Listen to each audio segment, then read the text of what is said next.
Sorry for the sound disturbances. So we will see the Government of India Act of 1919. On August 20, 1917, it was declared for the first time objective was gradual introduction of responsible government. So बात होती है responsible government की. This is Montagu Chelmsford reform. So basically Montagu was secretary of the state sitting in the London, member of the cabinet, and Lord Chelmsford was the Viceroy of India. So feature of this act, तो क्या करा इसने कि जो भी हमारे provincial level है ना वहाँ पर वो डायरकी ले आया है ना, और सेंट्रल लेवल पर जो हमारा हुआ that is bicameralism was there. So आप देख सकते हैं कि जब प्रोविंशियल लेवल पर डायरकी आया ना,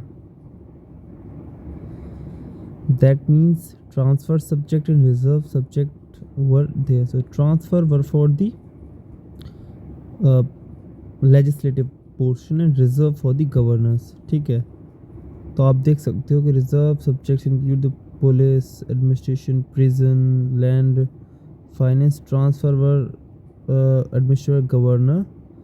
reserve subject on the other hand administered by the governor and executive council without being responsible for the legislative council. ठीक है, ट्रांसफ़र करे गए थे तो रिजर्व सब्जेक्ट्स में ऑब्वियसली वो होंगे जिन मोर पावरफुल होंगे. ठीक है, फर्स्ट टाइम बाइकैमरलिज्म सेंटर पे बताया. ठीक है, upper house, lower house. Upper was council of state, lower was legislative assembly. Direct election का यहाँ पे हुआ. ठीक है, then we have it required 3 of the 6 members of the Viceroy Executive Council other than Commander in Chief were to be Indian. ठीक है, 6 member जो देखो पहले क्या थे, 4 मेंबर थे गवर्नर के साथ. नाउ यू कैन सी कि 6 हो गए थे बढ़ के वो, है ना. तो उसमें से एक कमांडर इन चीफ भी था. 5th मेंबर एडिशन एक्स्ट्रा हुआ था जो कि हम देखते हैं कि सत्येंद्र नाथ सिन्हा भी वहाँ पे ऐड हुए थे. ठीक है, it extended principle communal representation. अब किस किस को मिल गया, हमारे सिख भाइयों को, क्योंकि वो अच्छे फ्रीडम फाइटर थे तो उनको पहले ही उन्होंने डिवाइड करा. फिर इंडियन क्रिश्चियंस को, एंग्लो इंडियंस को एंड यूरोपियंस को, तो अपनी ही कैटेगरी के लोगों को थोड़ा हेल्प करा. It granted franchise to limited number of people with the property tax other qualification. Limited franchise था, not a adult franchise. New office of high commissioner of India London, transfer some function of इधर to perform by. तो अभी तक जो secretary कर रहा था कुछ फंक्शन, वो अब करने लगा था हमारा हाई कमिश्नर. ठीक है, तो याद रखना हाई कमिश्नर किससे रिलेटेड है, जो भी कॉमनवेल्थ कंट्रीज हैं उनमें हाई कमिश्नर हैं. Establishment of the public service commission, central public service commission 1926. Provincial budget को सेंट्रल बजट से अलग कर दिया था, है ना. फिर स्टैट्यूटरी कमीशन 10 साल के बाद जो इंक्वायरी करेगी उसके लिए यहाँ पे प्रोविजन था. हाँ, तो आप देख सकते हैं एस्टेब्लिश चैम्बर ऑफ प्रिंसेस.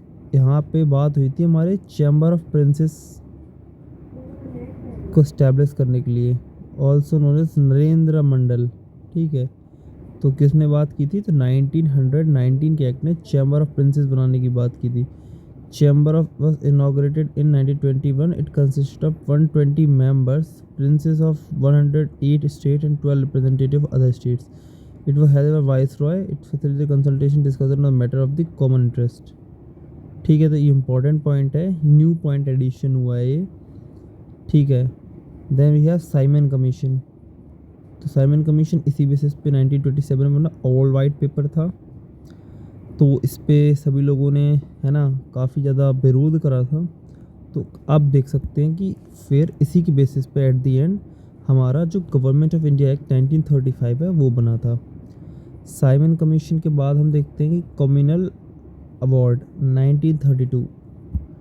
तो जो रैमसे मैकडोनल्ड थे ब्रिटिश प्राइम मिनिस्टर, उन्होंने कम्युनल अवार्ड ओनली सेपरेट मुस्लिम था, फिर उसको डिप्रेस क्लास के लिए भी ले आए. पर जो गांधी जी ईयर वाला जेल में थे वो परेशान हो गए. फिर उन्होंने डॉक्टर अम्बेडकर के साथ में एक पूना पैक्ट करा, जिसके बाद में वहाँ पर हम जॉइंट इलेक्टोरेट की बात कर रहे थे, but reserve seat for them was done.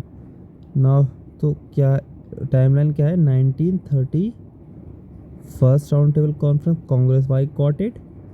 1931 was the second one, which after the Gandhi Irwin pact, Gandhi went there.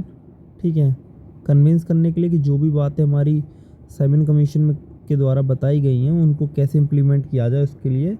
Then again in 1932 there was the Poona pact and all, and Gandhi ji and Congress skipped that. ठीक है, फिर 1935 के all India federation बनाने की बात हुई. Provinces, princely state, federal subject तो हमारे थे जो आप अब देखो, dyarchy was introduced at the central level where the provinces got the autonomy. तो फेडरल और प्रोविंशियल लिस्ट में बांट दी. 54, 59 कॉन्करेंट, 36 रेस्टिट्यूटिव पावर वाइसरॉय को दिया गया था. ये कभी आई नहीं. एवोल्यूशन ऑफ डायरकी यहाँ हो गई थी, प्रोविंशियल ऑटोनॉमी यहाँ पे आ चुकी थी. ठीक है, सेंटर में फेडरल सब्जेक्ट्स थे ना, उनको रिजर्व ट्रांसफर में कर दिया. डेट इज़ डायरकी यहाँ पे थी. और ये जो जो हमारा ये देख सकते हैं कि act provided for the federal और प्रोविंशियल सब्जेक्ट अलग अलग कर दिए गए थे. डायरकी आ गई थी तो फेडरल सब्जेक्ट फर्दर डिवाइड हुए थे सब रिजर्व सब्जेक्ट्स और ट्रांसफर सब्जेक्ट के बीच में. फिर 6 बाइकर्नल 6 आउट ऑफ 11 प्रोविंसेस में आ गए थे. तो कहाँ पे, Bengal, Bombay, Madras, Bihar, Assam and United Provinces में आ चुके थे. ठीक है, certain general seats for depressed class, again depressed class के लिए यहाँ पर रिजर्वेशन आ गया था. वुमेन और लेबर्स के लिए भी आ गया था. काउंसिल ऑफ इंडिया को इन्होंने एबॉलिश कर दिया था. ठीक है, executive state of was provided team of adviser. तो पहले जो काउंसिल ऑफ इंडिया सेक्रेटरी को एडवाइस करती थी, 15 member body, that was abolished और एडवाइजर रख दिए गए थे. About 14% total population got voting right. ठीक है, तो ऑल पॉपुलेशन नहीं थी, अडल्ट फ्रेंचाइज नहीं थी. स्टेब्लिशमेंट रिजर्व बैंक के लिए 1934 से जो कि एक्ट से आया था. ठीक है, it provide for establishment not only of federal public service commission बल्कि स्टेट और जॉइंट की भी बात की थी. 1937 में जॉइंट एक फेडरल कोर्ट आया था. वर्मा मेंबर से अलग हुआ. क्रिएटेड 2 न्यू प्रोविंसेस, उड़ीसा और सिंध की न्यू प्रोविंस इसमें बनी थी. Safeguard interest of minority की यहाँ पर बात की गई थी. Establishment of federal railway authority की बात की गई थी. Appointment of auditor general of India to audit. ठीक है, ये सब है. Then we have Indian independence act of 1947. तो जो इंडियन इंडिपेंडेंस एक्ट था 1947 का, तो उसमें क्या क्या हुआ, तो इंडिया को फ्रीडम मिल गई थी बेसिकली इस एक्ट से. ठीक है, और माउंटबेटन प्लान था जो कि पार्टीशन के लिए था. जून 3, 1947 को. 1946 को आया था हमारा कैबिनेट मिशन प्लान, जिसके तहत फाइनल बात हुई थी डोमिनियन स्टेटस की, कि दोनों कंट्रियों को दे दिया जाएगा और कॉन्स्टिट्यूएंट असेंबली के ऊपर काम किया जाएगा. 15. ठीक है, फिर पार्टीशन ऑफ इंडिया डोमिनियन बनेगा, तो इसके थ्रू बात की गई थी माउंटबेटन प्लान के थ्रू. ठीक है, वाइसरॉय का ऑफिस हट जाएगा, गवर्नर जनरल का बन जाएगा. देन फिर रिपील यानी पार्लियामेंट एक्ट हटा सकते हैं. ठीक है, कुछ भी कर सकते हैं. सेक्रेटरी को हटा के, ऑफिस को हटा के कॉमनवेल्थ का सेक्रेटरी बना दिया गया था. देन यही सब प्रोविज़न थे प्रोवाइडेड फॉर गवर्नेंस फ्रॉम 1935 के एक्ट से टिल तब उस डेट तक जिस डेट तक आप नहीं बना लेते अपना कॉन्स्टिट्यूशन. डिप्राइड ब्रिटिश मोनार्क को हटा दिया और कोई अप्रूवल की नीड नहीं थी. ये फुल पावर असेंट होगी गवर्नर जनरल के पास. कॉन्स्टिट्यूशनल नॉमिनल हेड बना दिए गए थे governor general of India and provincial जो गवर्नर्स थे. Drop the title of from empire of India. सही करा था ये बिल्कुल ना. Discontinued appointment of civil servant हो गया था, पर जो पहले से थे उनको कोई घाटा नहीं, वो अपनी जॉब मज़े में करेंगे. Stroke of midnight of 15 August. New India dominion of India, Pakistan को पावर मिल गई थी. लॉर्ड माउंटबेटन फर्स्ट व governor general of new dominion of India. First PM को स्वर्ण कराया था उन्होंने ही. ठीक है, तो याद कर लेना ये. और 1946 है ना, कॉन्स्टिट्यूशन में 1946 बनी थी. Member of both interim government and first cabinet table में दिए हुए the boundary between two dominion Radcliffe ने करी थी. तो province of west Punjab, Sindh, Balochistan, east Bengal, north west frontier and district of Sylhet in Assam. North frontier and Sylhet was in favour of Pakistan की. तो किसके, सिलहट और वेस्ट फ्रंट प्रोविंस उसके फेवर में गया था, पाकिस्तान के फेवर में। तो अब आप देख सकते हैं कि जो इंटरिम गवर्नमेंट 1946 में बनी थी, Jawaharlal Nehru vice president and external affair का था, Sardar Vallabh Bhai Patel home information broadcasting, Rajendra Prasad food and agriculture, John Mathai industries, Jagjivan Ram labour, Baldev Singh defence, Bhabha worker, Liaquat Ali finance में थे, लियाकत अली थे यहाँ देखना। फिर Abdurrab Nishtar post engineer, Asaf Ali railway transport, Gopalacharya education, Chundrigar थे कॉमर्स के, गजनफर अली खान हेल्थ और जोगिंदर नाथ मल्टर लॉ के थे। ठीक है, ये लोग थे वाइसरॉय एग्जीक्यूटिव काउंसिल के मेंबर,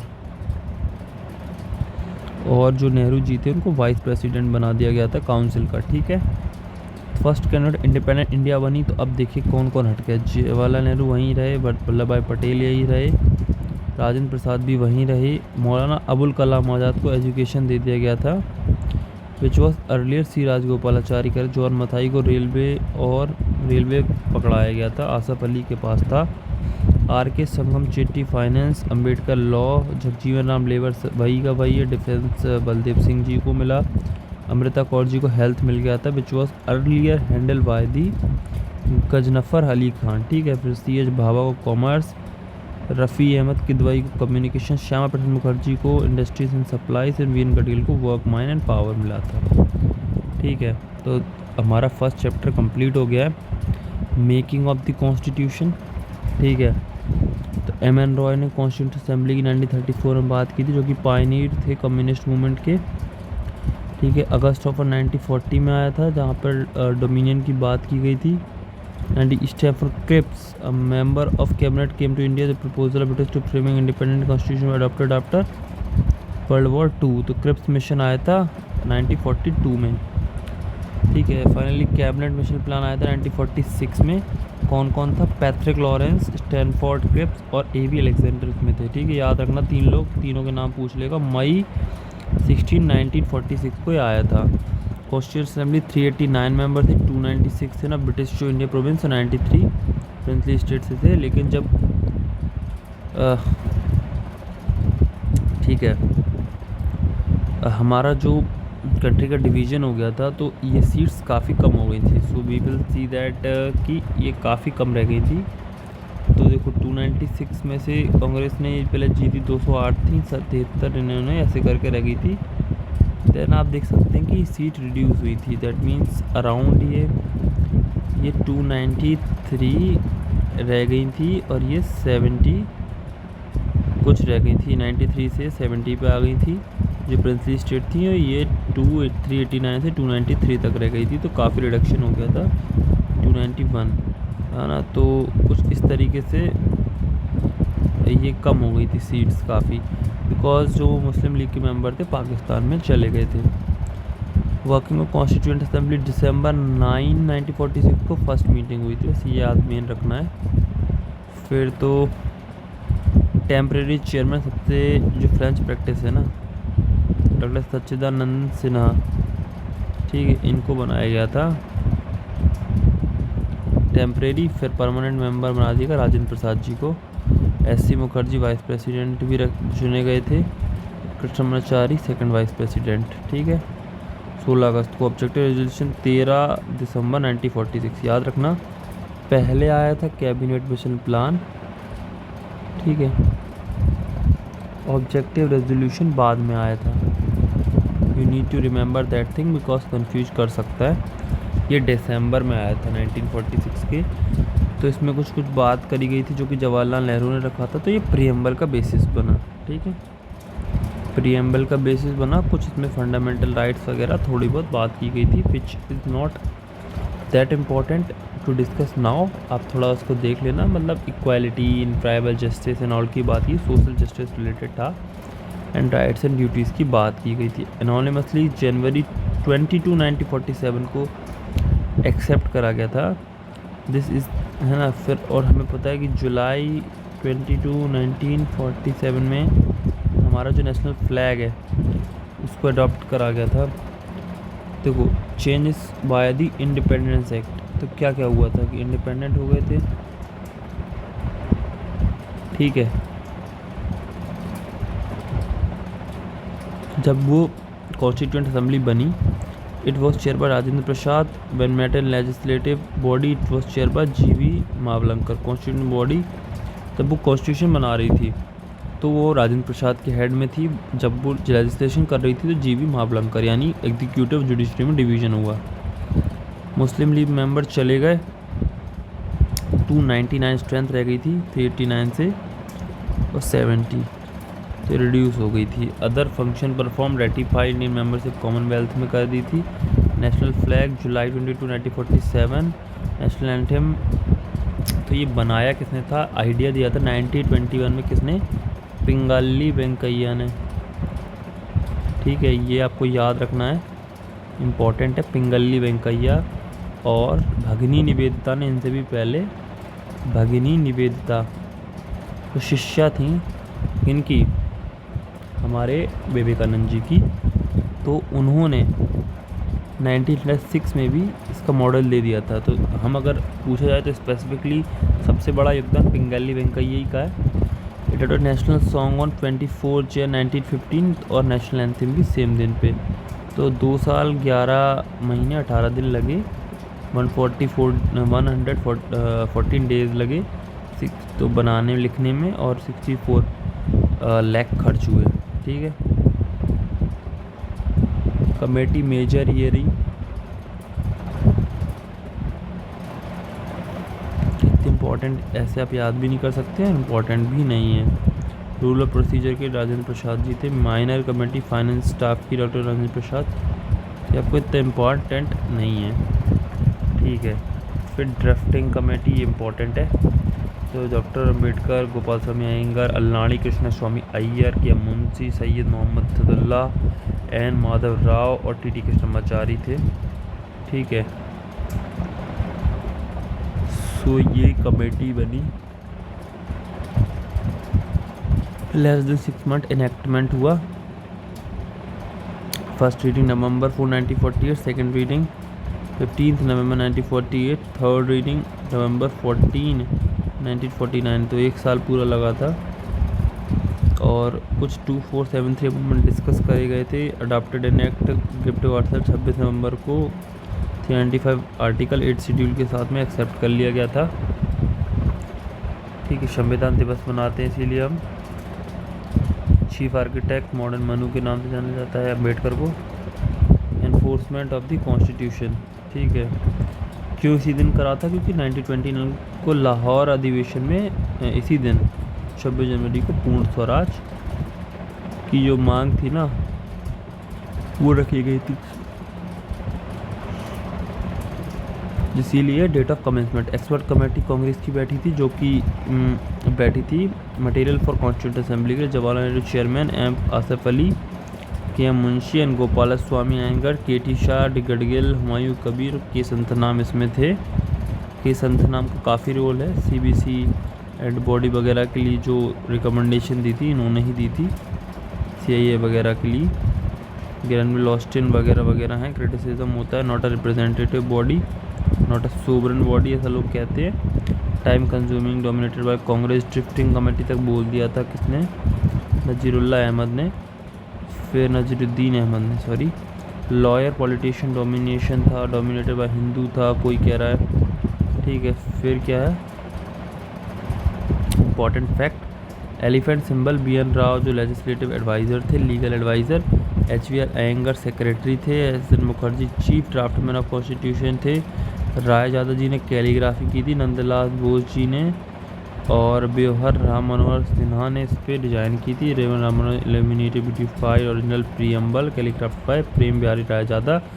हिंदी में इसको वसंत कुमार वैद्य जी ने, वसंत कृष्ण वैद्य थे, उन्होंने लिखी थी। नंदलाल बोस जो कि हमारे शांति निकेतन से थे, उन्होंने हमारी इसकी ड्रॉ किया था। ठीक है, फिर हिंदी टेक्स्ट क्या अथॉरिटेटिव 58 अमेंडमेंट 1987 में 394A पार्ट 22 में जोड़ा गया कि जो भी ट्रांसलेशन होने चाहिए अमेंडमेंट भी होने चाहिए, और डिस्प्यूट होता है तो हिंदी वाले को सुधार दिया जाएगा, और इसको ये सभी जगह हिंदी वाला भी मान्य होगा, इसे दिया हुआ है। फिर ये सीट्स की बात हो रही है, women member of constituent assembly name हो जाएगा अम्मू स्वामीनाथन मद्रास, एनी मिस्कारीन बेगम, अजीज रसूल, दक्षानी विल्युदान, जी दुर्गाबाई है ना, हंसा मेहता बॉम्बे, कमला चौधरी, लीला रे, मालावती चौबी, पूर्णिमा बनर्जी, राजकुमारी, अमृता कौर। ठीक है, तो ये आप जगह देख लेना। हिंदू 163 थे, ब्रिटिश 293, 93, 4। रेणुका रे भी थी, सरोजनी नायडू, सुचिता कृपलानी, विजयलक्ष्मी पंडित। तो आपको पता है ये हमारी यूएन की राजदूत रही हैं। रेणुका रे के बारे में भी पढ़ लीजिए। प्रोविंस 229 में तो ये सब इतना नहीं पढ़ना है यार, बहुत ज़्यादा फैक्चुअल है। सेशन कैसे हुए थे? दिसंबर 9, फिर जनवरी, फिर अप्रैल, फिर जुलाई, फिर अगस्त, फिर जनवरी, नवंबर, मई, जून, अगस्त। तो ठीक है, तो इतना वो लगा। फिर यूएसए से नंबर ऑफ आर्टिकल, तो कितना टाइम लगा? 4 मंथ, 2 ईयर्स लगा। कनाडा को ज़्यादा लगा, हमसे ज़्यादा नहीं लगा, अबाउट 9 ईयर लगा ऑस्ट्रेलिया को। Hindi short title 94 commencement, authoritative text Hindi, और 95 रिपील है। So this is all in this video. We will start the next topic from the concept of constitutions के ऊपर से, कहाँ से क्या लिया गया है। Thanks for watching this video. We will cover this book as soon as possible. Thanks for watching and ask your doubt in the comment section.